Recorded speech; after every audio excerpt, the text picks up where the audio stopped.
Welcome to the Booktopia podcast. I'm Ben Hunter, Booktopia Fiction Category Manager, and today I'm thrilled. I've got Anita Heiss with me, Professor Anita Heiss. Anita is a Wiradjuri author, academic, social commentator. She currently works at the University of Queensland, and her latest work is a book of historical fiction. It is called Bila Yarrudhanggalangdhuray. How was my pronunciation? I think that's one of the best I've heard, possibly even better than me when I first tried it. We know how that went. So thank you. And thanks for having me. I'm very excited to be here. It's an honour to have you with us and signing some books and with us to speak about this new one. Do you want to tell us a little bit about it? Love to. So, yes, it's Bila Yarrudhanggalangdhuray, which translates into River of Dreams. Of course, that's the Wiradjuri language, which would have been my first language if we didn't have a process of invasion, colonisation and assimilation in Australia. And it's a novel that is very, very close to my heart because it's set down on Wiradjuri country in the 1850s and 60s, and it begins with the Great Flood of Gundagai in 1852. And for your listeners who aren't aware, the Great Flood of Gundagai is one of the, if not the most devastating and largest natural disasters in Australian history, where a third of the town drowned over 3 days. So it was a population around 250 at the time, and they estimate between 80 and 100 people drowned. But over the course of that time, two Aboriginal men in particular, Yari and Jackie, went out on canoes and saved between 59 and 80 lives. Heroes, legends that most people have never heard about. And in 2017, my publisher at the time, Roberta Ivers, asked me to write an historical novel, an epic historical novel, she said, and I had no ideas at all. And this was in May of that year, and in June of that year, on the 165th anniversary of the Great Flood, the town of Gundagai unveiled statues which acknowledged the heroism of Yari and Jackie, and I thought, how is it that Australians don't know this story, and everybody should know this story. And 6 months later, I started learning my language for the first time down in Wagga, which is Wiradjuri country, under the guidance of Uncle Stan Grant, who with Dr. John Rudder had documented so much of our language in a range of resources, including a dictionary, there's an app, we have our own grammar book as well, and CDs and picture books and so forth. And when I was down in Wagga, so the classes were held in Charles Sturt University, but also out on country, along the Murrumbidgee River, out in the floodplains where we would look at scar trees and other sites. And I stood in the floodplains one Sunday and I just imagined what life must have been like for my ancestors prior to being moved off land and so forth.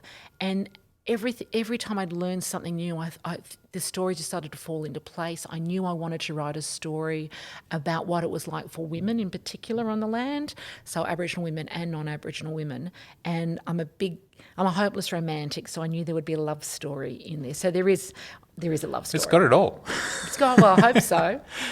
And so this story is catalysed by this catastrophic flood, and it's all on country, and you've got the language all through it, and it's obviously the title. Yes. But you've only been learning it very recently in your life. I'm on my L plates. So I think we mentioned when you did your introduction this morning, so I made a video recently. Some of your staff and your followers will have seen the video I did on Twitter. Watched it a number of times to try and get the... Yes, I have messages from people around the country telling me that they were caught in the car park doing it, and I had said Bila Yarrudhanggalangdhuray, when in fact it's Bila Yarrudhanggalangdhuray. Now, just looking at the title on the cover and hearing me say that, you can see how complex the language is. Yeah. And it's going to take me, I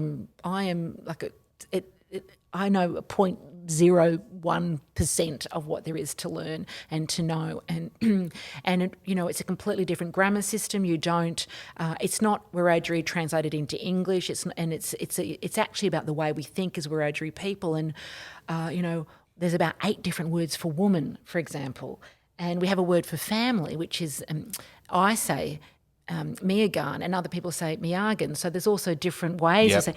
So it's quite complex, but I really, really want people to understand that everywhere they walk in Australia, they're walking on land that has a first language, and Yes. English is really a second language. And that also, last year we had the United Nations International Year of Indigenous Languages, and next year it starts the Decade of Indigenous Languages, and part of that process is about reclaiming language. So my novel really is a really small contribution to that, I hope. I love it. And I'm in awe almost that you've wound the language through the novel so fluently and effortlessly for something that you're so fresh with. I'm glad that it reads effortlessly. It wasn't written without a lot of effort and concern, and I'm obviously going back to Brungle and Tumut and Gundagai for a launch to celebrate the book with locals there. And I just hope, Uncle Stan Grant, he's got copies, and my teachers Letitia Harris and Yari Lamson and Lloyd Dolan, they've all got copies, and hopefully they can see some of their work, and because they continue to teach hundreds of people every year. It's just brilliant. This whole story set on country, and you start with this catastrophic flood, and even from the first page, it seems like a lot of that catastrophe is largely preventable. It is. So the thing was that Gundagai was built on floodplains, and the locals, it's understood, the locals had warned, the local Aboriginal people had warned the new settlers not to build in that area because it would flood. It had flooded before. There were floods in 1844, I believe 2 people were drowned then, but there'd been a number of floods. And so that was the double devastation, because it hadn't had to have been like that. Yeah. And so after the Great Flood of Gundagai, and only after that was the town relocated to higher ground. It just sounds like a very contemporary conversation. Yes. this traditional owners are making the case about what is appropriate use of land and water, and they're not being listened to. And there is devastating consequences. And, you had those dreadful bushfires, over just 18 months ago now, or just under 18 months ago now, and only since then has traditional burning off been taken notice. Well, let's see if actually people take notice of that, but the conversation has grown. So I think the story is also about, this notion that non-Indigenous people don't listen to the wisdom and knowledge and experience of Aboriginal people the country over, particularly in terms of land use. Yeah, that could benefit us so much, all of us. Tell us about your hero. Wagodine, am I saying it right? Yes, Wagodine. So Wagodine, her name means dancer. So Wagga means dance. So Wagga Wagga means place of celebration. And until recently, people had thought it meant place of many crows, thinking that Wagon, which is Wagan, which means crows, they got a bit confused. So only recently, even the town of the city of Wagga changed all their collateral to match. Right. Yeah, that is actually the town place of celebration. So Wagodine, she's a fictional character. And is the daughter of Yardi, the hero in the novel, and she works for the Bradleys as a domestic, and Yardi is a stockman. And post the flood, she is asked. Well, she's told she has to go to Wagga with the Bradleys when they move, and the rest of the novel, or most of the novel, unfolds around her absolute distress and depression and melancholic thoughts around being removed from family, having to be, it just absolutely consumes her. And we see a relationship unfold, or a friendship unfold, with Louisa Spencer, who marries David Bradley. She's a Quaker. And I learnt when I was researching this novel that when the Quakers first arrived in Australia in 1832, they, at the top of their interest of concern, were the rights of convicts and Aboriginal people. So I thought, well, this is great. This gives Louisa a purpose. Whether that's realised or not in the novel, you'll have to read that. But so what we see unfold through Wagodine's eyes is life on the land, life as a servant, potentially under the Masters and Servants Act, which wasn't specifically for Aboriginal people, but it is likely that Wiradjuri people lived in fear of the consequences of breaking any rules under the Masters and Servants Act. So we see what life is like for her as a servant. We see how non-Indigenous people behave towards the local blackfellas. We see what life is like on the river for the camp in Wagga, along the Murrumbidgee River as well. And of course there's a love interest, and through the love interest of Yinjamata we see life as a stockman and the way in which the landscape is being ruined also by the new settlers. Yeah, this is something that I found really interesting is these Wiradjuri blokes, they were all working as stockmen, it seems, because that was the only opportunity they had under protectionism to actually have movement over their land, Yes. which is devastating. Yeah, and I think that's what we see a little bit through Yindi's eyes, is that he feels that when he's on his horse, Muji, when he's on the horse and he's travelling cross country with the cattle, he feels some sense of freedom. Yeah, and God, they would have worked so hard. And I think that's the other thing, this notion that, what I want people to take away from the book is this understanding of our people as incredibly hard workers on the land and so forth, and how we've worked hard throughout history. Yeah, incredible stuff. And the Wagodine character, we find out that she seems to have it actually relatively good, which I just found mind-blowing. Someone who's an indentured servant, someone who's essentially living in what could be called slavery. You've got it good comparatively. She had, yes, because she had, and then of course we don't want to give too much away, but when she becomes embarrassed because she gets to live in a house as opposed to the other, servants on other properties having to live in humpies and so forth with their family. But having said that, she longs for being with that the mob. Family. Yeah.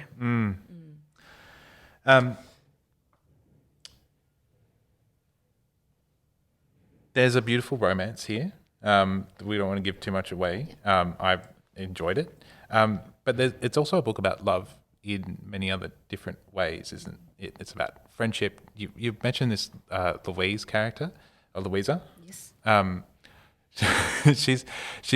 That's a really challenging position for her as a Quaker who wants to make a difference to these people's lives, and she's stuck between a boozy Catholic husband as well, and so it's not a happy household for her, and she's trying to find a friendship, a real friendship in Wagodine, but that is really difficult. Yeah. Was that really interesting to write? Yes, I think, it was interesting to write, and I had to try and imagine what was possible at that time. I think Louisa absolutely believes that she loves Wagodine as a friend, but she is would be horrified to think that she's doing anything wrong by Wagodine, but she's still this level of selfishness because she needs her and she wants her, and there is different levels of love. There's the love between Yindi and Wagodine. There's the love for family. There's the love for country, and that's the distress that Wagodine feels when she's removed from her homelands in Gundagai, even though she's on Wiradjuri land. She was born and raised somewhere else. So that Louisa loves her husband, as you say, but we might all wonder at one point how, but extraordinary times call for extraordinary behaviour, and she has nobody else either. Yes, extraordinary behaviour. There's some extraordinary people in this novel. I think it's excellent. I can't wait for more readers to discover it. Thank you. What other First Nations authors, writers are you loving at the moment for readers who want to get into more? Okay, well, on the novel front, read Nadi Simpson's Song of the Crocodile, and it was really interesting because my novel was, obviously at the publisher at the time, and I could just see what I thought was all these similarities. I was going, oh my goodness, and debut novel for that author, and just epic. Extraordinary. So I'm book 18 down, and I'm still not at that level. Everybody will know, of course, the Miles Franklin award-winning novel Too Much Lip by Melissa Lukashenko, but I'm going to go out on a limb. I've said this many times. I've read every one of her books, and we did our first panel together at the Brisbane Writers Festival in 1996 when she had Steam Pigs out. But I think my favourite novel of hers is Mullumbimby. Right. And of course, your listeners will know that Ellen Van Even's Throats just cleaned up at the New South Wales Premier's Literary Awards, and I had the great pleasure of launching that when that came out last year, and it's an extraordinary collection of poetry. Five Front through UQP and a great anthology which has our pioneers of poetry like Wiradjuri Nation and so forth alongside new and emerging poets. So I recommend that as well.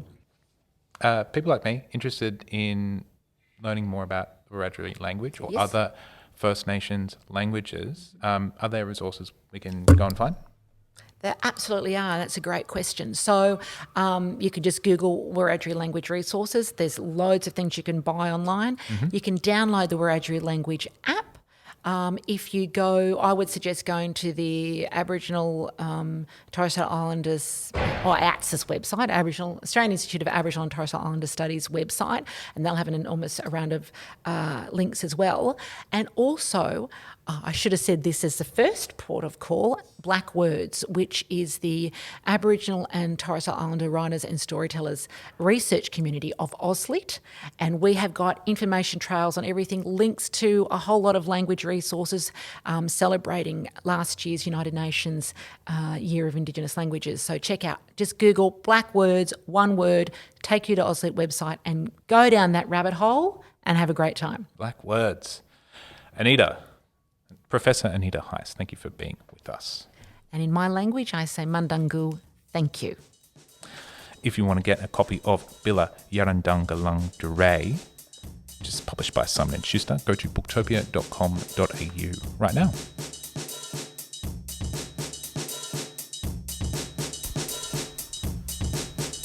Thank you for listening to the Booktopia podcast channel. Don't forget, you can subscribe to us on SoundCloud and iTunes for free and get access to hundreds of author discussions, book analysis pieces and more.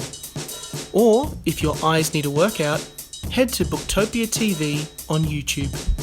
Don't forget, for all books featured in this podcast and for access to a whole bunch of other fun content on our blog, head to Booktopia, Australia's local bookstore, at booktopia.com.au.